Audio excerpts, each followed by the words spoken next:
Có một sự thật rất tàn nhẫn là, những lúc chúng ta nghĩ mình đang thương người khác nhất, lại là lúc chúng ta đang ích kỷ nhất. Bạn có nghĩ vậy không? Tôi đã mất rất lâu mới dám nhìn thẳng vào điều này ở chính bản thân mình. Tôi từng nghĩ mình đang thương một người, nhưng hóa ra, có những thứ tôi gọi là tình thương, lại là sự kiểm soát được ngụy trang rất khéo. Tôi kể câu chuyện này không phải để nói về một cuốn sách, cũng không phải để nói về bệnh tật. Tôi kể một việc tưởng mình làm rất tốt, và khi đó, tôi mới thấy bốn thứ còn trong tâm của mình. Đó là một nỗi sợ mang tiếng, một sự kiểm soát người khác, một cái tôi thích được công nhận, và một sự bất an trong tâm. Đó là điều mà tôi đã giấu rất kỹ suốt nhiều năm. Nếu bạn từng thật lòng giúp đỡ một ai đó, nhưng sau đó lại thấy mình lo lắng, thì có lẽ bạn sẽ nhận ra chính mình trong câu chuyện này. Ông chú tôi làm xây dựng, là kiểu người đàn ông sống bằng chính sức lực của mình. Hơn 30 năm.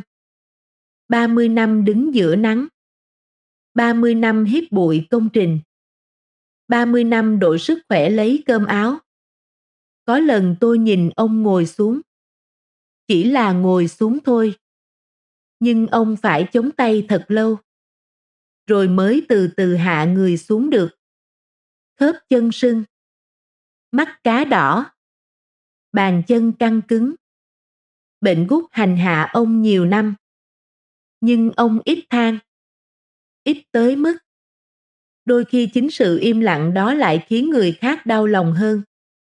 Có những người mang đau đớn đi qua từng ngày. Nhưng không nói. Không kể. Không đòi hỏi ai thương hại. Chỉ lặng lẽ chịu đựng. Và tôi thương ông. Thật sự thương. Ít nhất lúc đó tôi nghĩ như vậy. Theo bạn, có phải ông đang nhẫn theo cái nhẫn của người thường không? Hôm đó là một bữa cơm gia đình. Mọi người nói chuyện. Tiếng trẻ con ngoài sân. Tiếng chó sủa xa xa. Tiếng chén đũa va vào nhau. Tôi mang theo cuốn sách Chuyển Pháp Luân. Cuốn sách đã đi cùng tôi rất nhiều năm. Một cuốn sách từng cứu tôi trong những giai đoạn tinh thần tệ nhất. Vì nó quá giá trị với tôi, nên tôi đã vô thức đặt lên vai ông một kỳ vọng khổng lồ rằng ông cũng phải thay đổi nhờ nó. Tôi đưa nó cho ông. Ông nhận bằng hai tay, rồi mở ra đọc ngay tại bàn ăn. Tôi vẫn nhớ ánh mắt đó. Ánh mắt của một người đang tìm kiếm một điều gì đó. Một hy vọng nhỏ. Một cánh cửa nhỏ. Một khả năng nào đó. Lẽ ra khoảnh khắc đó phải làm tôi vui. Và đúng là tôi đã vui. Khoảng vài giây. Rồi một điều gì đó trong lòng tôi bắt đầu lệch đi. Đột nhiên trong đầu tôi xuất hiện hàng loạt suy nghĩ. Không biết ông có đọc hết cuốn sách không? Không biết vài hôm nữa ông có bỏ ngang không? Không biết nếu ông chẳng có gì thay đổi thì sao? Không biết mọi người sẽ nghĩ gì khi ông đọc sách? Tôi nhớ rất rõ cảm giác đó. Bên ngoài tôi vẫn cười, vẫn trò chuyện, nhưng bên trong, có một guồng máy đang quay rất nhanh. Tôi bắt đầu để ý ánh mắt những người xung quanh. Tôi bắt đầu tự phòng thủ. Tôi bắt đầu tưởng tượng ra những đánh giá của người khác. Cái đánh giá đó chưa hề tồn tại. Và rồi một câu hỏi xuất hiện. Một câu hỏi khiến tôi khó chịu. Rằng, nếu mình thật sự chỉ muốn giúp ông, thì tại sao mình lại căng thẳng như vậy? Bạn có thấy cái tôi của tôi lúc đó cao không?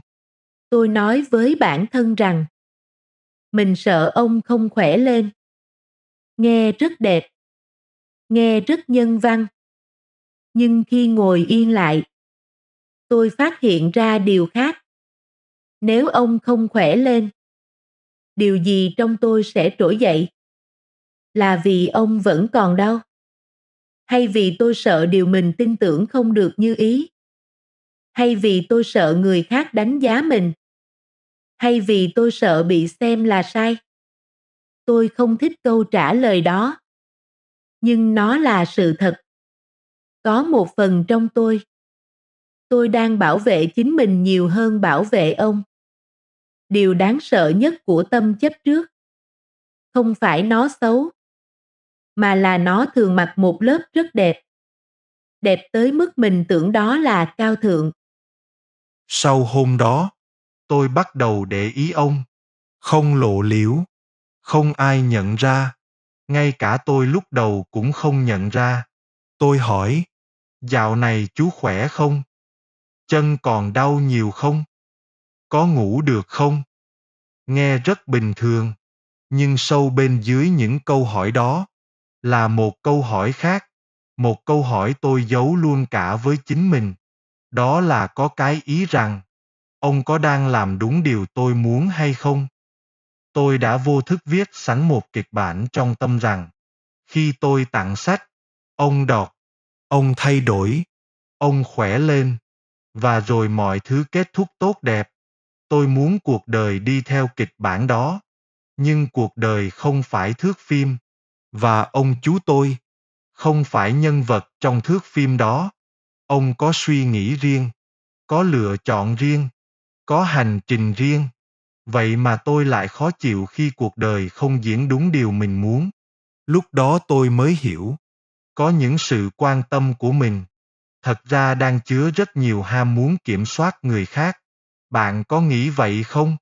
Đây là phần tôi ngại nói nhất, nhưng có lẽ cũng là phần thật nhất. Khi tôi đưa cuốn sách đó ra trước mặt mọi người, một phần trong tôi cảm thấy mình đẹp. Không phải đẹp bên ngoài, là đẹp trong tưởng tượng của chính mình.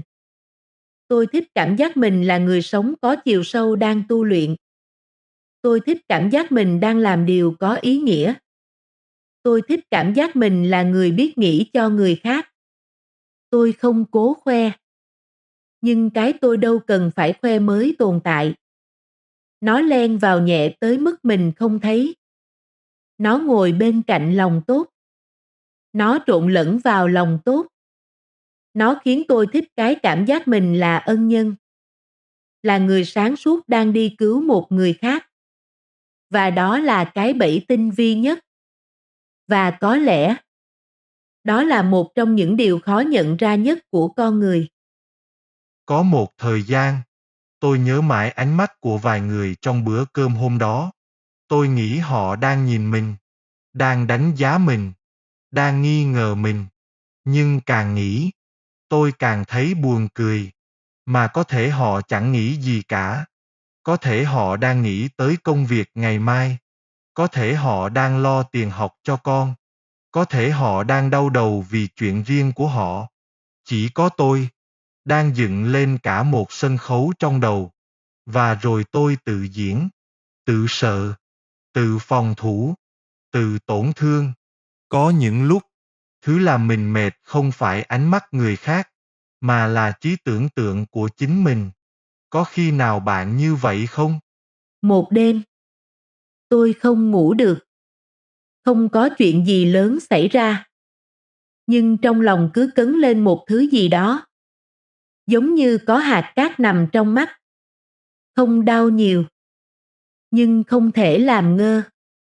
Tôi ngồi dậy. Không bật đèn. Căn phòng tối. Ngoài cửa sổ chỉ còn chút ánh sáng mờ. Và lần đầu tiên, tôi hỏi bản thân thật thẳng. Nếu ông chú không bao giờ đọc cuốn sách đó nữa, mình có còn thương ông không? Có. Nếu ông không tập động tác theo cuốn sách, mình có còn thương ông không? Có.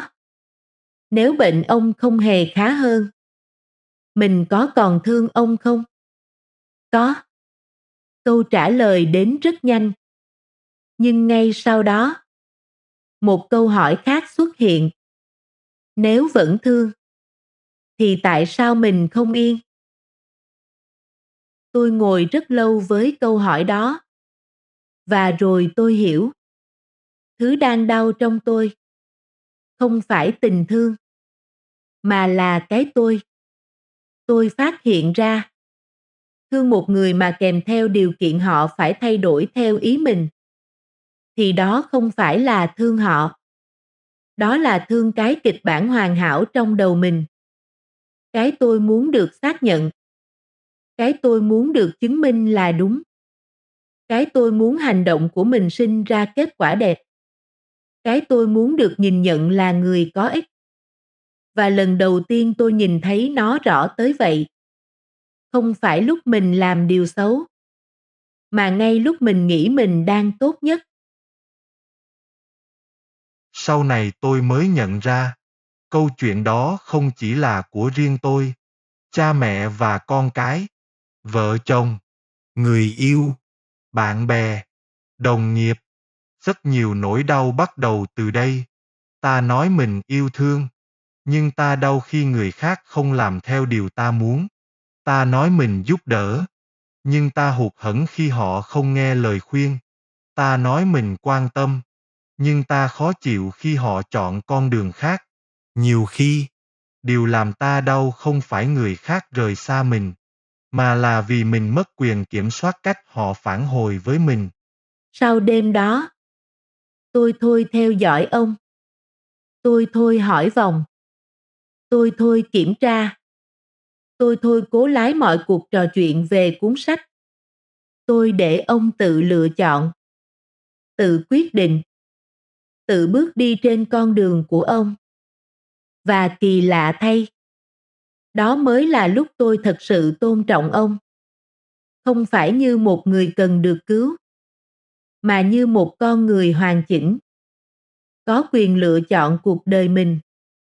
Dĩ nhiên, tôi chưa làm được hoàn toàn. Đôi khi tâm kiểm soát vẫn xuất hiện. Đôi khi tôi vẫn muốn biết, vẫn muốn xác nhận, vẫn muốn mọi thứ diễn ra theo ý mình. Nhưng ít nhất, bây giờ tôi nhìn thấy nó.